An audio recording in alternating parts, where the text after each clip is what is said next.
বোনেরা কমপ্লেইন করেছেন আমার চেহারা দেখা যাচ্ছে না। আমার চেহারা না দেখলেও হবে, আমার চেহারা দেখা জরুরি নয়, আমি কি ওয়াচ করছি দ্যাটস মোস্ট ইম্পর্টেন্ট, এটা সবচেয়ে জরুরি। কথা ঠিক আছে? ইভেন এই যে প্রজেক্টর নিয়ে কিন্তু অনেক রকম কথা বলা আমাদের মাঝে আছে। আমি একটা কথা আজকে না বলে পারছি না। আমাদের ওয়াজ শুনে দেখে যদি কারো ভেতরে নফসের কোনো বাজে চিন্তা আসে, কোনো অ্যাট্রাকশন ফিল হয়, তাদের জন্য উচিত আমাদের চেহারা না দেখে অডিও ওয়াজ শোনা। আমি এটাকে আপনাদের সামনে ওপেনলি ডিক্লেয়ার দিচ্ছি। আমার ভিতরে কোনো হিংসা নাই, অহংকার নাই, ব্যক্তিত্ববোধের কোনো বড়াই আমার ভিতরে নাই।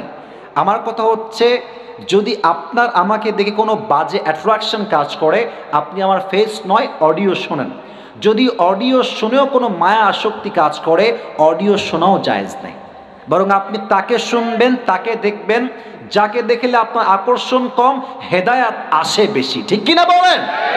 প্রিয় বোন মায়েরা, আমি আপনার কাছে ক্ষমা চাচ্ছি, যতটুকু আছে মাইক্রোফোন কম আছে, খুব বেশি নেই। আপনারা একটু ধৈর্য ধারণ করে যা ওয়াজ শোনা যায় অডিও তো ফোকাস করেন, চেহারা দিকে ফোকাস করবেন না। আল্লাহ আমাদেরকে বোঝার তৌফিক দিক, সকলেই পড়া আমিন।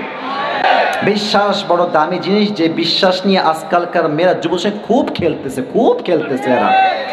ইভেন দেখবা আজকাল কিছু মেয়ে বের হয়েছে বিয়ের সময় চরিত্র নয়, টাকা দেখলে টাকলাকেও এরা বিয়ে করে ফেলে যুবক ভাইরা। এরকম মেয়ে বাংলাদেশে যুবক ভাইরা আছে না নাই? ও আমার মুরব্বী আব্বাজানরা, একটু আমার দিকে তাকান। আমি আপনাদের পায়ে হাত রেখে বলছি, আমার মুরব্বী আব্বাজান, মেয়েকে বিয়ের দেওয়ার সময় দেখবেন না যে কার কত বাড়ি, কার কত টাকা, কার কত বড় চাকরি। চাকরির আগে দেখবেন তার চরিত্র কত ভালো। এই দেশের মাটিতে হাজার হাজার মেয়ের বিয়ে হয়েছে কোটি টাকার সম্পত্তির মালিকের কাছে, কসম খোদার চরিত্র এত খারাপ, মেয়েটা একটা দিন শান্তির ঘুম ঘুমাতে পারে না। আর যেই বাবা বিয়ের সময় মেয়ের জন্য টাকাওয়ালা নয় চরিত্রবান যুবকের সন্ধান করেছে, আল্লাহকে সাক্ষী রেখে বলছি, তার মতো বিজয়ী বাবা আর দ্বিতীয় কেউ হতে পারে না। তবে আমার প্রিয় বোনদেরকে আমি বলছি, প্রিয় বোন, আমার বাপ ঠিক হলে হবে না, আপনাকে ঠিক হতে হবে। এই মেয়েদের আজকাল রুচি এত খারাপ, দাড়িওয়ালা চরিত্রবান 5 ওয়াক্ত নামাজি পছন্দ হয় না, গাঞ্জাখোর দেখলেই ফিদা হয়ে যায়। এই মেয়েগুলো আবেগে পড়ে বিয়ে করে, বিয়ের 2 মাস পরে এমন বাস খায় মাজার হাড্ডি সোজা হয়ে যায়। আমার বোন, আমি আপনাকে বড্ড শ্রদ্ধা করি, বড্ড ভালোবাসি। এখানে হাজার হাজার যুবকরা আসছে, যেই যুবক শীতকালে 5 ওয়াক্ত নামাজ ফজর সহ বা জামাত আদায় করে, আব্বাজান, এর চাইতে বেস্ট অপশন, বেটার অপশন আপনার মেয়ের জন্য আল্লাহর জমিনে দ্বিতীয় আর কেউ হতে পারে না। অতএব বিশ্বাস রাখতে হবে। বিশ্বাস থাকলে সম্পর্ক থাকে, বিশ্বাস নাই সম্পর্কও নাই। ঠিক কিনা বলেন?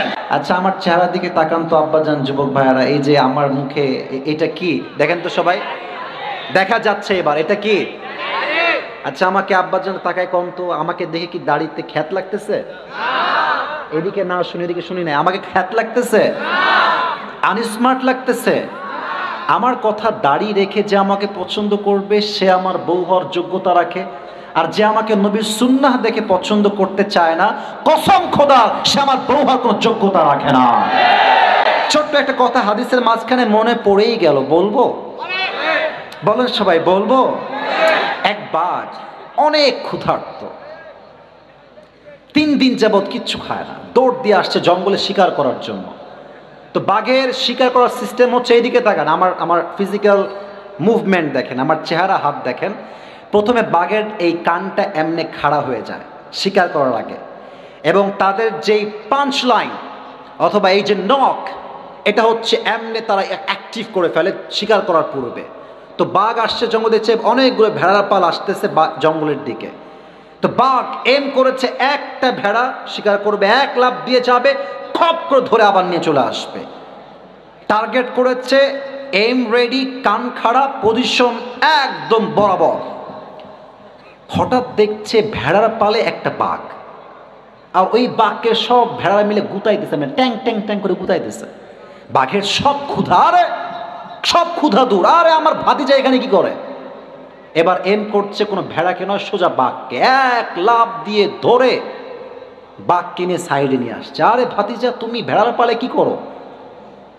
বলছে, কে ভাতিজা? আমি তো ভ্যা। আমি কি?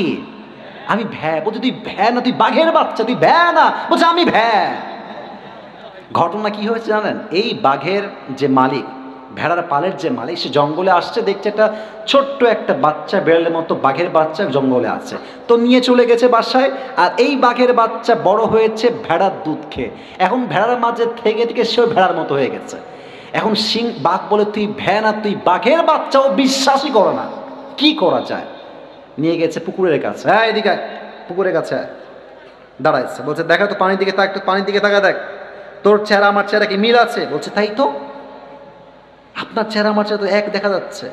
দেখ তোর নখ, দেখ তোর নখ আমার নখ মিল আছে। বলছে, তাই তো, মিল আছে তো। বলছে, দেখ আমার দাঁড়িয়ে, তোর কি দাঁড়িয়ে আছে? দেখ দেখ, চেক কর। বলছে, হ্যাঁ আমার তো দাঁড়িয়েও আছে। বলছে, দেখ তোর নাক আমার নাক সেম কিনা? বলছে, তাই তো, সবই তো ঠিকঠাক। এবার ওই বাঘ বলছে, বেড়া, তুই কোনো ভেড়ার বাচ্চা নস, তুই বাঘের বাচ্চা।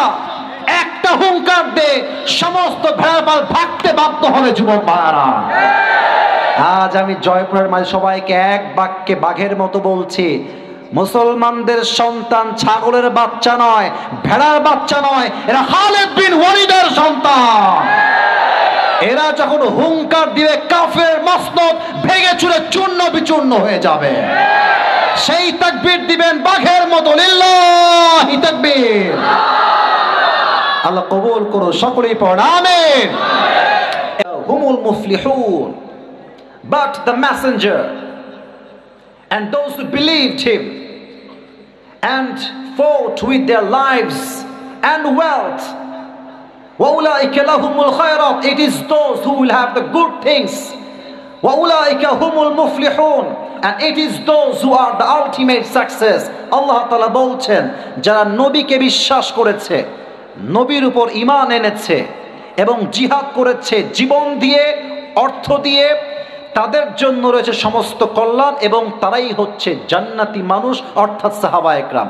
সুবহানাল্লাহ, সবাই পড়তে পারলেন না? এটা হচ্ছে কোরআনের আয়াত। এবার আসেন হাদিস।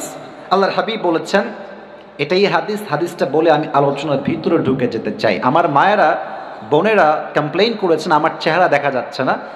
আমার চেহারা না দেখলেও হবে, আমার চেহারা দেখা জরুরি নয়, আমি কি ওয়াশ করছি দ্যাটস মোস্ট ইম্পর্টেন্ট, এটা সবচেয়ে জরুরি। কথা ঠিক আছে? ইভেন এই যে প্রজেক্টর নিয়ে কিন্তু অনেক রকম কথা বলা আমাদের মাঝে আছে। আমি একটা কথা আজকে না বলে পারছি না। আমাদের ওয়াজ শুনে দেখে যদি কারো ভেতরে নফসের কোনো বাজে চিন্তা আসে, কোনো অ্যাট্রাকশন ফিল হয়, তাদের জন্য উচিত আমাদের চেহারা না দেখে অডিও ওয়াজ শোনা। আমি এটাকে আপনাদের সামনে ওপেনলি ডিক্লেয়ার দিচ্ছি। আমার ভিতরে কোনো হিংসা নাই, অহংকার নাই, ব্যক্তিত্ববোধের কোনো বড়াই আমার ভিতরে নাই। আমার কথা হচ্ছে, যদি আপনার আমাকে দেখে কোনো বাজে অ্যাট্রাকশন কাজ করে, আপনি আমার ফেস নয় অডিও শোনেন। যদি অডিও শুনেও কোনো মায়া আসক্তি কাজ করে, অডিও শোনাও জায়েজ নেই, বরং আপনি তাকে শুনবেন, তাকে দেখবেন, যাকে দেখলে আপনার আকর্ষণ কম, হেদায়াত আসে বেশি। ঠিক কিনা বলেন? প্রিয় বোন মায়েরা, আমি আপনার কাছে ক্ষমা চাচ্ছি, যতটুকু আছে মাইক্রোফোন কম আছে, খুব বেশি নেই। আপনারা একটু ধৈর্য ধারণ করে যা ওয়াজ শোনা যায় অডিও তো ফোকাস করেন, চেহারা দিকে ফোকাস করবেন না। আল্লাহ আমাদেরকে বোঝার তৌফিক দিক। সকলেই পড়া আমিন। আকরিমু আসহাবি ফাইন্নাহুম খিয়ারুকুম। আল্লাহর হাবিব বলেছেন, রেসপেক্ট মাই কম্প্যানিয়ন, তোমরা আমার সাহাবা একরামকে সম্মান করো। ফাইন্নাহুম খিয়ারুকুম, because they are the best of you, তারা তোমাদের মাঝে সবচেয়ে সেরা। তারপরে তারা যা তারপরে আসছে, তারপরে তারা যা তারপরে আসছে। সুম্মা ইয়াযহারুল কাযিব, তারপরে মিথ্যা প্রকাশিত হবে। অতএব এর দ্বারা বোঝা যায়, নবীর পরে সবচেয়ে স্ট্যাটাস বেশি, সবচেয়ে সম্মান বেশি, তারাই হচ্ছে সাহাবায়ে কেরাম। সুবহানাল্লাহ পড়েন। এবার একটা প্রশ্ন করছি, সবাইকে উত্তর দিবেন, যদি জানেন বলবেন, না হয় কোনো কথা নাই, ওয়াজ শুরু হচ্ছে এখন থেকে। আবু বকর রাদিয়াল্লাহু তাআলা আনহুর নাম শুধুমাত্র আবু বকর নয়, একটা লকব বা উপাধি আছে। কে বলতে পারে? Right answer. আমি সবার থেকে শুনতে চাই, আবু বকরের একটা উপাধি, তার নাম কি? সিদ্দিক। মানে কি, কে বলতে পারে? সত্যবাদী বললেই এটার ব্যাখ্যা এনাফ হবে না, যথেষ্ট হবে না, এটা ব্যাখ্যা আছে। সিদ্দিক হচ্ছে সে, আগে বোঝেন, তারপরে আমার থেকে বুঝে নেন। সিদ্দিক মানে হচ্ছে সেই ব্যক্তি যে সত্য গ্রহণে সত্য প্রকাশে কোনো আপোষ করে না, তার নামই হচ্ছে সিদ্দিক। ঠিক কিনা বলেন? এই দেশে বড্ড অভাব আছে, আমরা সত্য কথা বলতে জেলকে ভয় পাই, হক কথা বলতে আমরা জুলুমকে ভয় পাই। বাট আবু বকর এমন একজন সাহাবী, সমস্ত কাফেরদের সামনে ইসলামের কথা বলতে তার চুল পরিমাণ কাঁপতো না। ঠিক কিনা বলেন? সিদ্দিক উপাধি কেন হয়েছে এর পিছনে লম্বা একটা হাদিস আছে, ঘটনা বলছি, মনোযোগ দেন সবাই আমার ওয়াজের দিকে। সবাই একটা কাশি দেন তো দেখি, সবাই একটা তাকবীর দেন তো দেখি, লিল্লাহি তাকবীর। আবু জেহেলের নাম শুনছেন আপনারা সবাই? একবার আসছে নবীর কাছে, নবীজি মসজিদে হারামে বসে আছে, এসে বলছে, নবীজি আচ্ছা মুহাম্মদ, তোমার কাছে কি নতুন কোনো সংবাদ আজকে আছে, নতুন কোনো খবর? বলছে অবশ্যই আছে। বলছে কি আছে বলো দেখি। বলছে আজ শেষ রাতে 12টার পরে আমার কাছে জিব্রাইল আসলো, এসে বলল, আসুন ইয়া রাসূলুল্লাহ, আপনাকে আজকে ভ্রমণে নিয়ে যাব।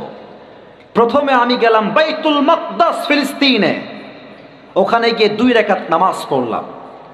2 রাকাত নামাজ পড়ে আমি গেলাম আরশে আজিমে, আল্লাহর সঙ্গে সাক্ষাৎ করলাম, জান্নাত দেখলাম, জাহান্নাম দেখলাম। এবং ঠিক ফজরের নামাজের পূর্বে দুনিয়ায় আসলাম এবং সাহাবা একরামদেরকে নিয়ে ফজরের নামাজটা বা জামাত আমি ইমাম হয়ে আদায় করলাম। এদিকে তো সুবহানাল্লাহ নাই কারো, আমাকে পড়ে না সবাই সুবহানাল্লাহ? বলছে আয় হায় কি কয়, এতদিন যা বলেছে তা তো মানা যায়, বাট এখন যা বলে তা তো মানাই যায় না, অসম্ভব বের হয়ে আসছে। তাই বলছে মুহাম্মদ, তুমি আমাকে যা যা বললা এটাকে আমি মানুষের মাঝে এভাবে বলতে পারবো? যা যা তুমি আমাকে বলেছো? বলছো অবশ্যই বলবা, কোনো সমস্যা নাই, যা শুনেছ তাই বলবা। এবার আবু বকর ওই দিক থেকে আসছে নবীর কাছে, এবার আবু জেহেলও বের হয়েছে নবীর কাছ থেকে, রাস্তায় দুজন দেখা হয়ে গিয়েছে। এবার আবু জেহেল বলছে, ইয়া আবু বকর তাআল, এদিকে আসো আবু বকর, একটা কথা আছে তোমার সাথে। বলছে কি কথা, আমাকে বলো। বলছে আচ্ছা আমাকে বলো তো, আমার কথা বুঝতে কোনো সমস্যা হচ্ছে না তো আপনাদের যুবক ভাইরা মুরব্বীরা? সাউন্ডটা বাড়ায় দাও। আজকে ওয়াজ হবে, শেষ পর্যন্ত হবে, যদি কেউ ওয়াজের মাঝখানে উঠে যায় ও লুঙ্গি টাইনা ধরে বসায় দেওয়া লাগবে যুবক ভাইরা। ঠিক কিনা বলো? পুরো বছরে একটা দিন মাহফিল, কোন যুবক উঠলে আমাকে দেখায় দিবেন, ওকে বসায় দেওয়ার দায়িত্ব আমাদের সবার, দোয়া করে আমরা বাসায় যাব। ঠিক কিনা বলো? সাউন্ড বাড়ায় দাও, আমি যেন মনোযোগ দিয়ে ওয়াজটা করতে পারি। তো দেখা হচ্ছে আবু জেহেলের সঙ্গে আবু বকরের দেখা। আবু জেহেল বলছে আচ্ছা আবু বকর, একটা প্রশ্ন করছে, আমাকে বলো তো উত্তরটা কি হবে। বলছে বলো কি কথা। বলছে আচ্ছা কেউ যদি মক্কার থেকে বাইতুল মাকদাস যেতে চায় তার সময়টা কত লাগবে, কতদিন সময় সে যাবে? আবু বকর বলছে অ্যাটলিস্ট 2 মাস তো লাগবে। জয়পুরহাটের ভাইরা কয় মাস লাগবে? 2 মাস। বলছে তাই সত্য, তুমি একমত তো? বলছে হ্যাঁ একদম একমত, অ্যাটলিস্ট 2 মাস লাগবে। বলছে আচ্ছা কেউ যদি তোমাকে বলে যে আমি মক্কার থেকে বাইতুল মাকদাস গিয়েছি জাস্ট 2 মাসের, এই জাস্ট 1 রাতের ভেতরে, ডু ইউ বিলিভ দ্যাট? তোমার কি বিশ্বাস হয়? তুমি কি বিশ্বাস করো? বলছে definitely no, the answer is definitely no, আমি বিশ্বাস করি না। আবু জেহেল বলছে তোমার বন্ধু নবীজি বলেছেন, তুমি কি বিশ্বাস করো? আবু বকর সঙ্গে সঙ্গে সুর চেঞ্জ, বলছে যদি আমার নবী বলে থাকে লা ইন কানা ক্বালা যালিক লাসাদাক, আমার নবী যদি এই কথা বলে থাকেন তিনি নিঃসন্দেহে সত্যই বলেছেন। নবীজি এবার বলে আবু বকর এদিকে আসো, তোমার নাম আজ থেকে জাস্ট আবু বকর নয়, তোমার নাম আবু বকর as-সিদ্দিক, যে সত্য গ্রহণে সত্য প্রকাশে কোনো দ্বিধাবোধ করে না। যুবক ভাইরা ঠিক কিনা বলো? বিশ্বাস বড় দামি জিনিস, যে বিশ্বাস নিয়ে আজকালকার মেয়েরা যুবসে খুব খেলতেছে এরা। ইভেন দেখবা আজকাল কিছু মেয়ে বের হয়েছে বিয়ের সময় চরিত্র নয় টাকা দেখলে টাকলাকেও এরা বিয়ে করে ফেলে। যুবক ভাইরা, এরকম মেয়ে বাংলাদেশে যুবক ভাইরা আছে না নাই? ও আমার মুরব্বী আব্বাজানরা একটু আমার দিকে তাকান, আমি আপনাদের পায়ে হাত রেখে বলছি, আমার মুরব্বী আব্বাজান, মেয়েকে বিয়ে দেওয়ার সময় দেখবেন না যে কার কত বাড়ি, কার কত টাকা, কার কত বড় চাকরি, চাকরির আগে দেখবেন তার চরিত্র কত ভালো। এই দেশের মাটিতে হাজার হাজার মেয়ের বিয়ে হয়েছে, কোটি টাকার সম্পত্তির মালিকের কাছে কসম খোদার চরিত্র এত খারাপ, মেয়েটা একটা দিন শান্তির ঘুম ঘুমাতে পারে না। আর যেই বাবা বিয়ের সময় মেয়ের জন্য টাকাওয়ালা নয় চরিত্রবান যুবকের সন্ধান করেছে, আল্লাহকে সাক্ষী রেখে বলছি তার মতো বিজয়ী বাবা আর দ্বিতীয় কেউ হতে পারে না। তবে আমার প্রিয় বোনদেরকে আমি বলছি, প্রিয় বোন, আমার বাপ ঠিক হলে হবে না, আপনাকে ঠিক হতে হবে। এই মেয়েদের আজকাল রুচি এত খারাপ, দাড়িওয়ালা চরিত্রবান 5 ওয়াক্ত নামাজি পছন্দ হয় না, গাঞ্জাখোর দেখলেই ফিদা হয়ে যায়। এই মেয়েগুলো আবেগে পড়ে বিয়ে করে, বিয়ের 2 মাস পরে এমন বাস খায় মাজার হাড্ডি সোজা হয়ে যায়। আমার বোন, আমি আপনাকে বড্ড শ্রদ্ধা করি, বড্ড ভালোবাসি। এখানে হাজার হাজার যুবকরা আসছে, যেই যুবক শীতকালে 5 ওয়াক্ত নামাজ ফজর সহ বা জামাত আদায় করে আব্বা যান, এর চাইতে বেস্ট অপশন, বেটার অপশন আপনার মেয়ের জন্য আল্লাহর জমিনে দ্বিতীয় আর কেউ হতে পারে না। অতএব বিশ্বাস রাখতে হবে, বিশ্বাস থাকলে সম্পর্ক থাকে, বিশ্বাস নাই সম্পর্কও নাই, ঠিক কিনা বলেন? আবু বকরের নাম জাস্ট আবু বকর নয়, তার নাম হচ্ছে সিদ্দিক। আচ্ছা, দ্বিতীয় প্রশ্ন করছি, এটা অনেকে জানেন না, অনেকে জানেন, আমার চোখে চোখ রাখেন, প্রশ্ন করছি জবাব দেন। আচ্ছা প্রিয় ভাইরা, আবু বকরের একজন মেয়ে ছিল, কে বলতে পারে নামটা কি? তো জোরে কম না, নামটা কি? এবার দেখা যায়, বলেন সবাই, নামটা কি? আয়েশা রাদিয়াল্লাহু তাআলা আনহা। একটা অবাক করার তথ্য দিচ্ছি, আবু বকর রাদিয়াল্লাহু তাআলা আনহু, he is not just a friend of prophet. নবীজির শুধু বন্ধু নন তিনি, যেমন বন্ধু তিনি, at the same time Abu Bakr নবীজির শ্বশুরও বটে। সুবহানাল্লাহ পড়েন আপনারা। তবে নাস্তিকরা একটা কথা বলে, আপনার নাউজুবিল্লাহ একটু জোরে বলবেন আমার কথা বলার পর, নবীর শ্রদ্ধার সাথে। নাস্তিকরা আবার নবীর চরিত্র খারাপ, তাই নবীজি আয়েশাকে 6 বছর বয়সে বিয়ে করেছে। এইদিকে নাউজুবিল্লাহ জোর আছে, এইদিকে নাই। What is this? সবাই বলেন নাউজুবিল্লাহ। আমি স্পষ্ট ভাষায় বলছি, জয়পুরহাটের ভাইয়ারা, নবীর মতো চরিত্রবান যুবক আল্লাহর জমিনে দ্বিতীয় আর কেউ হতে পারে না।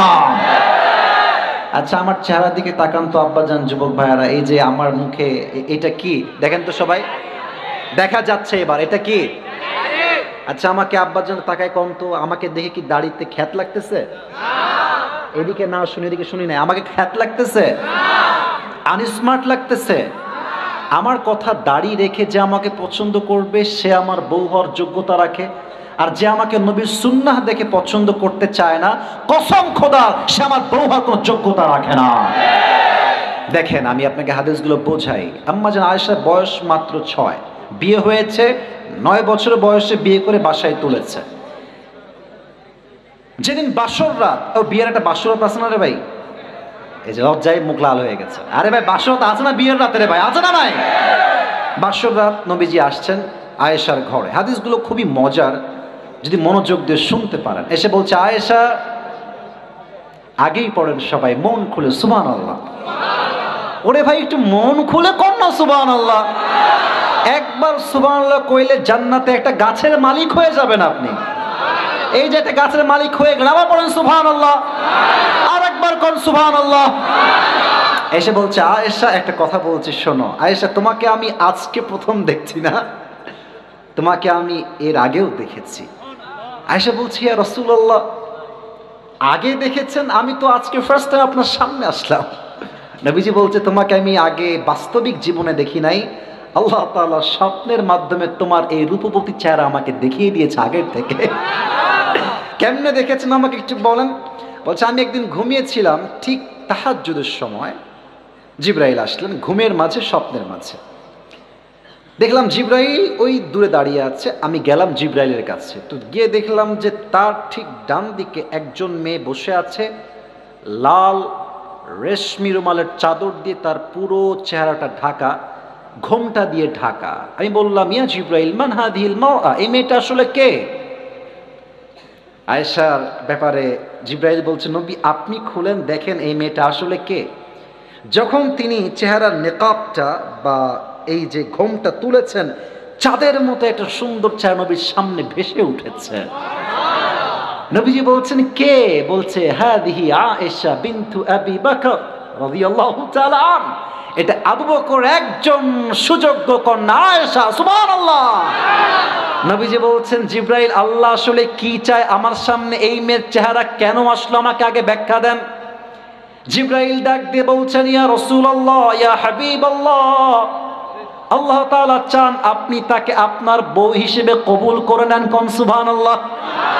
বলছে তাই নাকি? এই স্বপ্ন দেখেই ঘুম ভেঙে গেছে।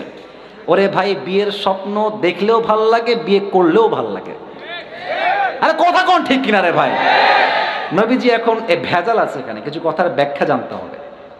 হুজুর আমার, মনে করেন আমার বন্ধু, উনি আমার সিনিয়র বাবার বয়সে, আমি জানি, I know that very well, but you know just you have to consider him as a friend. আমার বন্ধু উনি, ওনার বয়স হবে মনে করেন যে অন অ্যান অ্যাভারেজ 40, আমার বয়স on an average 35। For an example, আমার বয়স 35 আসলে না। তো আমি বললাম যে বন্ধু, আমার বন্ধু, আমার হুজুর না, আমার বাপ না, আমার বন্ধু, যে বন্ধু তোমার মেয়েটা আমার পছন্দ, আমাকে বিয়ে দাও। তো বলো তোর মতো বুইড়া খাটার সঙ্গে আমি বিয়ে দেবো কেন রে? তুই তো বুইড়া রে।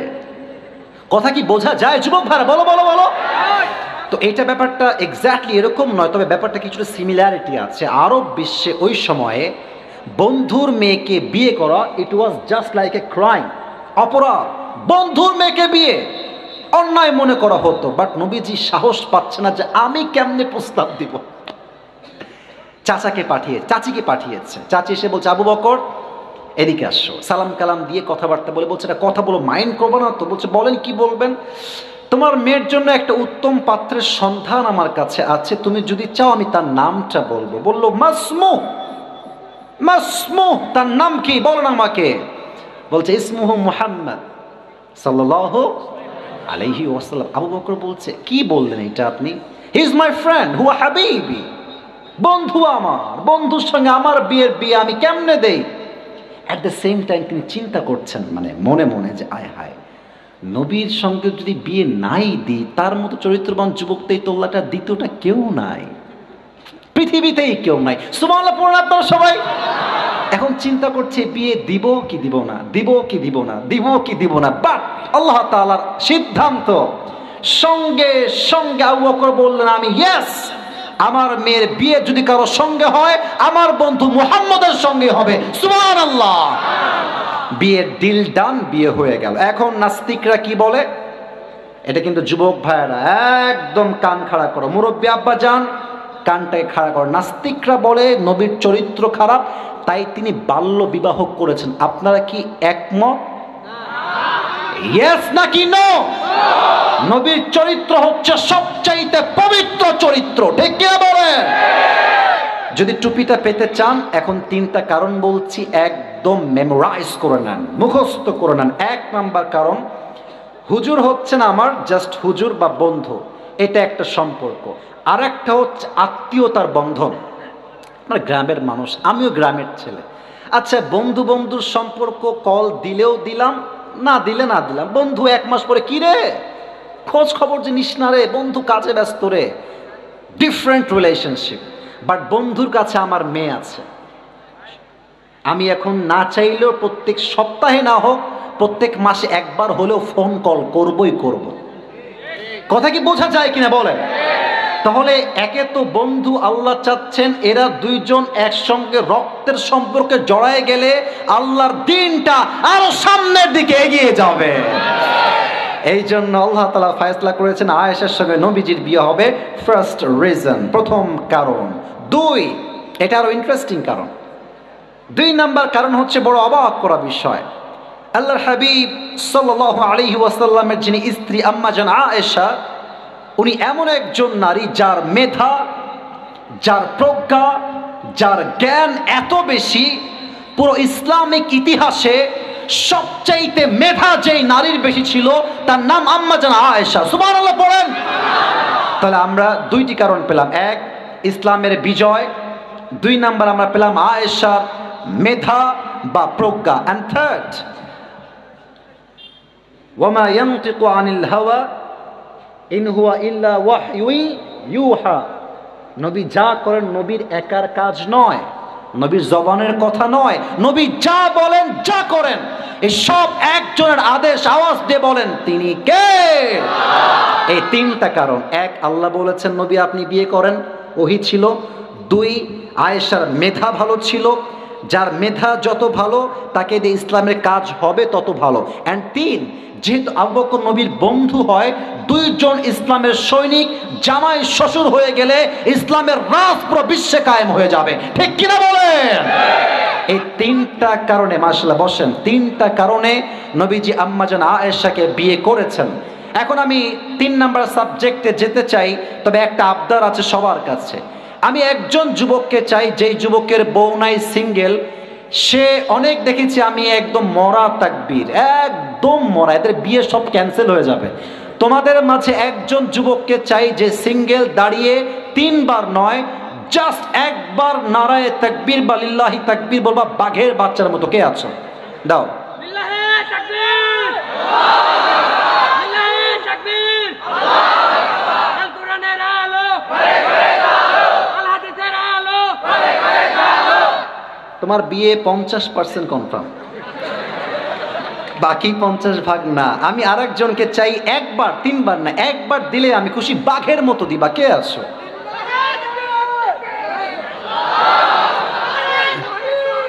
আচ্ছা থামেন, তুমি এদিকে আসো, এদিকে আসো, এদিকে আসো, এখানে আসো, দাও, এদিকে আসো। ওর চোখে সমস্যা আছে মনে হয়, তো ওদিকে একবার আছো। আচ্ছা শোনেন, আমি বলি, আপনাদের মাঝে আমি বাঘের রূপ দেখতে চাই। আমার সঙ্গে তাকবীর দেন, লিল্লাহি তাকবীর। আল্লাহ তাআলা কবুল করুক, আমরা সকলেই মন খুলে পড়ছি আমিন।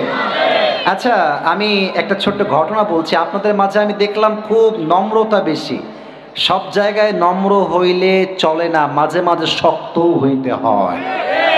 আপনারা দেখেন নাই আমাদের দেশে এই যে 5 আগস্টের আগে আমাদের হুজুরদের উপরে এত জুলুম। আপনি দেখেন কতজনের নাম বলবো, আল্লাহ মামুনুল হক সাহেব, মুফতি আমির হামজা সাহেব, ইভেন তারা সাইদি সাহেবকে শুধু জেল নয়, গোপনে তারা হত্যা করেছে যুবক ভাইরা। এটা আমরা গোপন তথ্যেই জানতে পেরেছি। তবে আমাদের কথা একটা, এখন এই বিড়ালের বাচ্চার মতো নয়, সিংহের মতো গর্জন দিয়ে সামনে আমাদেরকে বাড়তে হবে। ঠিক কিনা বলো? ছোট্ট একটা কথা হাদিসের মাঝখানে মনে পড়েই গেল, বলবো? বলেন সবাই, বলবো? এক বাঘ অনেক ক্ষুধার্ত, 3 দিন যাবৎ কিচ্ছু খায় না, দৌড় দিয়ে আসছে জঙ্গলে শিকার করার জন্য। তো বাঘের শিকার করার সিস্টেম হচ্ছে, এইদিকে তাকান, আমার ফিজিক্যাল মুভমেন্ট দেখেন, আমার চেহারা, হাত দেখেন। প্রথমে বাঘের এই কানটা এমনি খাড়া হয়ে যায় শিকার করার আগে, এবং তাদের যেই পাঞ্চ লাইন অথবা এই যে নখ, এটা হচ্ছে এমনি তারা অ্যাক্টিভ করে ফেলে শিকার করার পূর্বে। তো বাঘ আসছে জঙ্গল দেখছে, অনেকগুলো ভেড়ার পাল আসতেছে জঙ্গলের দিকে। তো বাঘ এম করেছে, একটা ভেড়া শিকার করবে, এক লাফ দিয়ে যাবে, খপ করে ধরে আবার নিয়ে চলে আসবে। টার্গেট করেছে, এম রেডি, কান খাড়া, পজিশন একদম বরাবর। হঠাৎ দেখছে ভেড়ার পালে একটা বাঘ, আর ওই বাঘকে সব ভেড়ারা মিলে গুতাইতেছে, মানে ট্যাং ট্যাং ট্যাং করে গুতাইতেছে। বাঘের সব ক্ষুধা, আরে সব ক্ষুধা দূর, আরে আমার ভাতিজা এখানে কি করে। এবার এম করছে কোনো ভেড়াকে নয়, সোজা বাঘকে এক লাফ দিয়ে ধরে বাঘকে নিয়ে সাইডে নিয়ে আসছে। আরে ভাতিজা, তুমি ভেড়ার পালে কি করো? বলছে, কে ভাতিজা? আমি তো ভ্যা। আমি কি? আমি ভ্যা। বলছে, তুই ভ্যা না, তুই বাঘের বাচ্চা, তুই ভ্যা না। বলছে, আমি ভ্যা। ঘটনা কি হয়েছে জানেন? এই বাঘের যে মালিক, ভেড়ার পালের যে মালিক, সে জঙ্গলে আসছে, দেখছে একটা ছোট্ট একটা বাচ্চা, বেড়ালের মতো বাঘের বাচ্চা জঙ্গলে আছে, তো নিয়ে চলে গেছে বাসায়। আর এই বাঘের বাচ্চা বড় হয়েছে ভেড়ার দুধ খেয়ে, এখন ভেড়ার মাঝে থেকে থেকে সেও ভেড়ার মতো হয়ে গেছে। এখন বাঘ বলে, তুই ভ্যা না, তুই বাঘের বাচ্চা। ও বিশ্বাসই করে না। কি করা যায়? নিয়ে গেছে পুকুরের কাছে। হ্যাঁ, এদিকে পুকুরের কাছে দাঁড়াইছে, বলছে, দেখা তো পানির দিকে তাক, একটু পানির দিকে তাকা, দেখ তোর চেহারা আমার চেহারা কি মিল আছে? বলছে, তাই তো, আপনার চেহারা আমার চেহারা তো এক দেখা যাচ্ছে। দেখ তোর নখ, দেখ তোর নখ আমার নখ মিল আছে। বলছে, তাই তো, মিল আছে তো। বলছে, দেখ আমার দাঁড়িয়ে, তোর কি দাঁড়িয়ে আছে? দেখ দেখ, চেক কর। বলছে, হ্যাঁ আমার তো দাঁড়িয়েও আছে। বলছে, দেখ তোর নাক আমার নাক সেম কিনা। বলছে, তাই তো, সবই তো ঠিকঠাক। এবার ওই বাঘ বলছে, বেড়া তুই কোনো ভেড়ার বাচ্চা নস, তুই বাঘের বাচ্চা। একটা হুঙ্কার দে, সমস্ত ভেড়ার পাল ভাগতে বাধ্য হবে যুবক ভাইরা। আজ আমি জয়পুরের মাঝে সবাইকে এক বাক্যে বাঘের মতো বলছি, মুসলমানদের সন্তান ছাগলের বাচ্চা নয়, ভেড়ার বাচ্চা নয়, এরা খালিদ বিন ওয়ালিদের সন্তান। এরা যখন হুঙ্কার দিবে কাফের মসনদ ভেঙে চুরে চূর্ণ বিচূর্ণ হয়ে যাবে। সেই তাকবীর দিবেন বাঘের মতো, লিল্লাহি তাকবীর। আল্লাহ কবুল করো, সকলেই পড়ুন আমিন। এবার বলেন তো সবাই, নবীজির হিজরতের সাথী কে ছিল? আচ্ছা আস্তে কেন আবার বলেন সবাই, নাম কি? রাদিয়াল্লাহু তাআলা আনহু। যখন ইসলাম চতুর্পাশে ছড়িয়ে গেছে, সব কাফেররা আস্তে আস্তে কালেমা পড়ে মুসলমান হচ্ছে, দ্য পিপল অফ কাফের, they were getting very frustrated about this rapid growth.